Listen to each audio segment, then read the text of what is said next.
নমস্কার বন্ধুরা, আমার চ্যানেলে আপনাদের সবাইকে স্বাগত জানাই। তো আজকে আমি আপনাদের সাথে শেয়ার করব মুড়ি ঘন্টর রেসিপি। তার জন্য আমি এখানে নিয়ে নিয়েছি কাতলা মাছের মাথা, আর সেটা আমি নুন আর হলুদ দিয়ে খুব ভালো মতন করে ম্যারিনেট করে নেব আর কিছুক্ষণের জন্য রেখে দেব। এখানে কানকোটা আমি বাদ দিয়ে দিয়েছিলাম। যদি আপনাদের কানকো খেতে ভালো লাগে তাহলে সেটা রেখেও আপনারা মাথাটাকে ভাজা করতে পারেন, কিন্তু আমি এখানে বাদ দিয়ে দিয়েছিলাম। তারপরে আমি এই মুড়ি ঘন্টের জন্য একটা ভাজা মশলা তৈরি করে নেব। তার জন্য আমি এখানে একটা প্যানে নিয়ে নিয়েছিলাম 1 চামচ মতন ধনে, 1 চামচ মতন জিরে, গোটা জিরে আর গোটা ধনে, আর নিয়ে নিয়েছিলাম 2টো শুকনো লঙ্কা, আর নিয়ে নিয়েছিলাম অল্প দারচিনি আর 3-4টের মতন এলাচ। আর এটাকে আমি শুকনো খোলায় খুব ভালো মতন একটু ভাজা ভাজা করে নিয়েছিলাম। আর তারপরে এটাকে আমি ঠান্ডা করে একটা পাউডার ফর্মে কনভার্ট করে নিয়েছিলাম।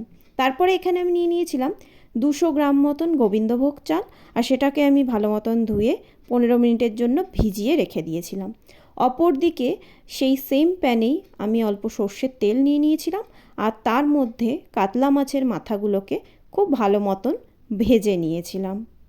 তো এর মাঝে আমি বলে রাখি বন্ধুরা, যদি আমার এই ভিডিওটা তোমাদের ভালো লেগে থাকে তাহলে লাইক করতে ভুলবে না, আর আমার চ্যানেলটাকে অবশ্যই সাবস্ক্রাইব করে দেবে যখনই আমি কোনো নতুন ভিডিও দেব, যাতে তোমরা সেটা দেখতে পারো, আর কমেন্টও অবশ্যই করবে। তো দেখো, এবার আমার মাছের মাথাটা ভাজা হয়ে গেছে, আমি সাইড করে এবার রেখে দেব। তারপরে আমি কড়াইতে সর্ষের তেল দিয়ে নেব, আর সেখানে আমি আগে থেকে কুচনো করে রাখা পেঁয়াজ দিয়ে দেব, আর পেঁয়াজগুলোকে আমি হালকা হালকা ভাজা করে নেব। হালকা ভাজা করে নেবার পর এখানে আমি কিছু মশলা অ্যাড করেছি, কিন্তু এর আগে আমি 1 চামচ মতন আদা আর রসুন বাটা দিয়েছিলাম, সেটা আমি ক্যাপচার করতে ভুলে গেছি, তো সেই জন্য সেটা স্কিপ হয়ে গেছে। তো এখানে আমি তারপরে দিয়ে দিয়েছিলাম স্বাদ মতন নুন, আর দিয়ে দিয়েছিলাম 1/2 চামচ মতন হলুদ গুঁড়ো, 1/2 চামচ মতন জিরে আর ধনে গুঁড়ো, আর সঙ্গে তারপরে দিয়ে দিয়েছিলাম আগে থেকে কুচনো করে রাখা টমেটো, আর টমেটোটাকে দিয়েও খুব ভালো মতন এটা আমি কষিয়ে নিয়েছিলাম। তো জল দিয়ে হালকা এই যে মশলাটা আছে সেটাকে কষাতে হবে, নাহলে মশলাটা পুড়ে যেতে পারে। তো মোটামুটি আমি 7 থেকে 8 মিনিট মতন মশলাটা কষিয়ে নেওয়ার পরে আগে থেকে ডুমো ডুমো করে রাখা আলু যে রেখে দিয়েছিলাম সেটাকে আমি এর মধ্যে দিয়ে দিয়েছি, আর আলুটাকে খুব ভালো মতন আমি কষিয়ে নিয়েছি আবারও অল্প জল দিয়ে। আলুটাকে তোমরা আগে থেকে নুন আর হলুদ দিয়ে ভেজে রাখতে পারো, কিন্তু এখানে আমি একদম মশলার সাথেই কষিয়েছি আলুটাকে, তো এটা অপশনাল। তারপরে আমি মোটামুটি 7-8 মিনিট মতন কষিয়েছি আলুটাকে। আলুটা পুরোপুরি কিন্তু এখনও সেদ্ধ হয়নি, হয়েছে, কিন্তু এবার আরও তাড়াতাড়ি সেদ্ধ হয়ে যাবে রান্নার সাথে সাথেই।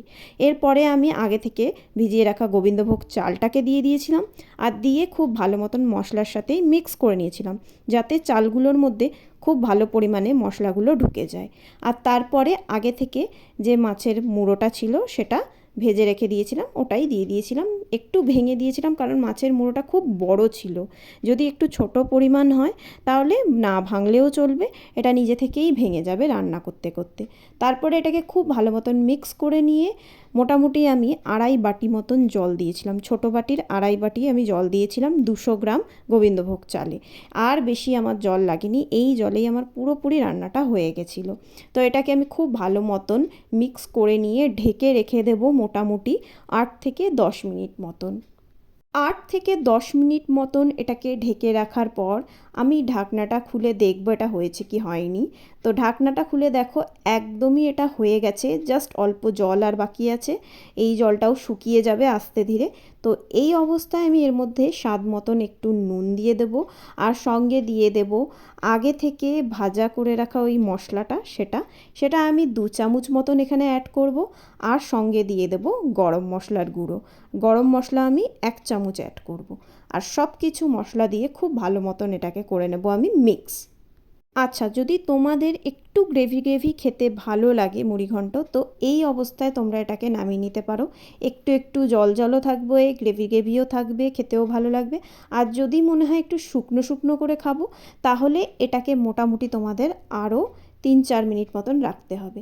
তো দেখো, 3-4 মিনিট পরে এটা একদম জলটা শুকিয়ে গেছে, আর এটাকে রেস্টে রেখে দিলে একদম ঝরঝরে হয়ে যাবে। আর লাস্টে আমি দিয়ে দিয়েছি ঘি।